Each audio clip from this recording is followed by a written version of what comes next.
పాటు మహారాష్ట్ర ప్రజల్ని దిగ్భ్రాంతికి గురి చేసిన సంఘటన ఇప్పుడు దేశవ్యాప్తంగా కలకలం రేపుతోంది. రాజకీయ పదవి కోసం ఎన్నికల్లో పోటీ చేయడానికి ఓ తండ్రి హంతకుడిగా మారిన వైనం అందరినీ ఆశ్చర్యానికి గురిచేసింది. మహారాష్ట్ర స్థానిక సంస్థల ఎన్నికల్లో పోటీ చేయడానికి ఉన్న చట్టపరమైన అడ్డంకిని అధిగమించడానికి ఓ వ్యక్తి తన 6 ఏళ్ల కుమార్తెను హత్య చేయడం కలకలం రేపింది. మహారాష్ట్రలోని నాందేడ్ జిల్లాలో కేరూర్ గ్రామానికి చెందిన పాండురంగన్ కోడమంగలే జనవరి 29న తెలంగాణలోని నిజామాబాద్ ప్రాంతంలోని నిజాంసాగర్ కాలువలోకి తన కుమార్తె ప్రాచీని తోసి చంపాడనే ఆరోపణతో అరెస్టు చేశారు. కేరూర్ గ్రామానికి చెందిన పాండురంగన్ 2 కవలల కుమార్తెలతో పాటు ఒక కుమారుడున్నారు. దీంతో పాండురంగన్ సంతానం మొత్తం 3 జనాభా లెక్కల్లో ఉంది. స్థానికులకు తెలుసు, మహారాష్ట్ర స్థానిక స్వపరిపాలన నిబంధనల ప్రకారం 2 కంటే ఎక్కువ మంది పిల్లలున్న వ్యక్తులు గ్రామ పంచాయతీ ఎన్నికల్లో పోటీ చేయడానికి అనర్హులు. ఈ అనర్హత పాండురంగన్ రాజకీయ ఆశయాలకు అతిపెద్ద అడ్డంకిగా మారింది. కేవలం తను సర్పంచ్గా పోటీ చేయలేకపోవడానికి 3 సంతానమే కారణమని భావించి ఒక కూతుర్ని చంపేస్తే 2 ఉంటారు కాబట్టి పోటీ చేయొచ్చని భావించాడు. ఈ అనాలోచిత నిర్ణయంతో కన్నతండ్రి కాస్త కూతురి పాలిట కాలయముడుగా మారాడు. ఇదే విషయాన్ని పోలీసులు మిస్సింగ్ కేసు విచారణలో రాబట్టారు. తన రాజకీయ భవిష్యత్తు కోసం ఏ తండ్రి చేయని ఘాతుకానికి పాల్పడ్డాడు పాండురంగ్. గ్రామంలో ఎన్నికల హడావిడి మొదలైన నాటి నుంచి సర్పంచ్గా పోటీ చేయాలనుకున్నాడు. పోటీలో అర్హత కోసం తన సొంత కూతురు ప్రాచీని దత్తత తీసుకోవడానికి ప్రయత్నించినట్లుగా దర్యాప్తుల్లో వెల్లడైంది. దత్తత పథకం ఫెయిల్ అవడంతో నిందితుడు ఆమెను చంపాలని నిర్ణయించుకున్నాడని Telangana police commissioner P Sai Chaitanya తెలిపారు. ఈ కేసుకు సంబంధించిన కేరూర్ గ్రామ ప్రస్తుత సర్పంచ్ గణేష్ షిండేను కూడా పోలీసులు అరెస్టు చేశారు.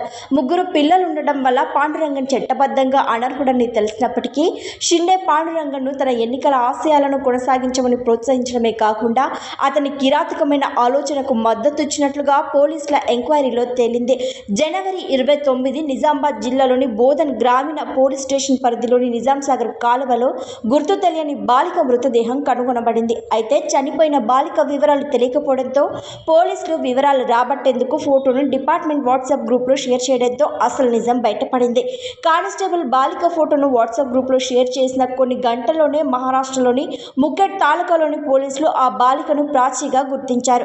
ఆమె చాలా రోజులుగా తప్పిపోయినట్లు కంప్లైంట్ ఇచ్చినట్లుగా తేల్చారు.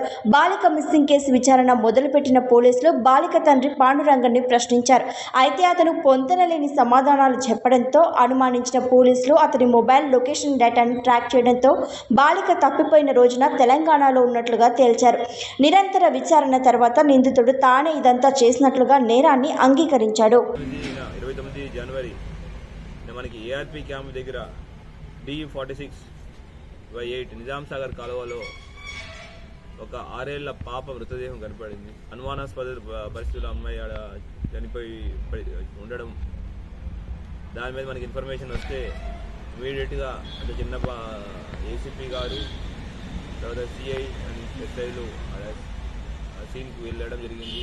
లోతుగా ఇన్వెస్టిగేషన్ చేస్తూ టెక్నికల్ అనాలిసిస్ మరియు మిగతా వాట్సాప్ సోషల్ తర్వాత మా హార్డ్ ఇంటెలిజెన్స్ ద్వారా తెలిసిన విషయం ఏంటంటే దీనిలో ముఖ్యంగా మొత్తం అన్ని విధాలుగా ప్రయత్నిస్తుంటే ఒక సుధీర్ అనే కానిస్టేబుల్ PC630 ఆయన వాట్సాప్ స్టేటస్లో ఈ అమ్మాయి కనిపించట్లేదు, ఈ అమ్మాయి ఇక్కడ చనిపోయి ఉంది అని దాంట్లో సెర్చ్ చేస్తుంటే ముఖేడ్ మహారాష్ట్ర గ్రామస్తులు ఈ అమ్మాయి యొక్క నేటివిటీ ఏముంది, ఈ అమ్మాయి ఫలానా కెరూర్ గ్రామం ముఖేడ్ తాలూకా అని చెప్పడం జరిగింది.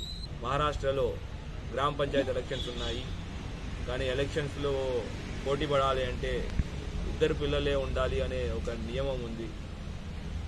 అయితే ఈ పాండురంగన్ అతనికి 3 పిల్లలు ఉన్నారు, ఎట్లయినా ఒక పిల్లల్ని తగ్గించుకుంటే వాళ్ళు పోటీ పడే అవకాశం ఉందనే దాంట్లో మొదటి నుంచి చాలా ప్రయత్నాలు చేశారు. ఫలంతో తన యొక్క బైక్ MH26BY7495 నేను బైక్లో తన పెద్ద కూతురైన ప్రాచీని ఇక్కడ తీసుకురావడం జరిగింది. తీసుకొచ్చి నిజామాబాద్ తీసుకెళ్తున్నాను. తీసుకొచ్చి ఇక్కడ అంబం తుబ్బదండానికి అంబం వెళ్ళే దారిలో పాపని నిజాంసాగర్ కెనాల్లో తోసేసి వెళ్ళిపోవడం జరిగింది. వెళ్ళిపోయి 2 రోజులు దాక్కున్నాడు. మనకి ఇన్ఫర్మేషన్ మీద ఇవాళ అప్రియంట్ అతను పట్టుకోవడం జరిగింది.